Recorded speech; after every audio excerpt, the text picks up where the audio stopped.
எல்லாருக்கும் வணக்கம். நான் தான் அவங்க கடல் ராசா நாட்டு சேவன். நாங்கள் கடலுக்கு ஓடிக்கிட்டு இருக்கோம். எப்படி தண்ணியாக அள்ளி வச்சு கடல் வலைக்கு வாங்கணும். சூறையாக அடித்து தள்ளிட்டு வலை பூரா ஆந்துட்டு கஷ்டப்பட்டு கயிறு வச்சு கொஞ்சம் கொஞ்சமாக கிளப்புறோம். கப்பியில் அடித்து பார்த்துக்கிடுங்க இந்த தண்ணிக்குள்ள. அதுக்கடுத்து பார்த்திங்கன்னா இந்த பெரிய மீன் ஒன்று வந்துச்சு, கோலான்னு சொல்லி ஒரு பெரிய மீன். அதை அடித்து கப்பியில் அடித்து தூக்குறோம் பாருங்க. ஆமாம், நாங்கள் தான்.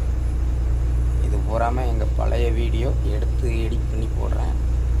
எல்லோரும் பாருங்கள், லைக் பண்ணுங்கள், ஷேர் பண்ணுங்கள், சப்ஸ்கிரைபர் பண்ணுங்கள், ஃபாலோ பண்ணுங்கள். அடுத்த வீடியோவில் பார்ப்போம். பிடிச்சிருந்தால் லைக் பண்ணுங்கள். அடுத்த வீடியோவில் பார்ப்போம். அதில் வலை கட்டுறது நான் தான்.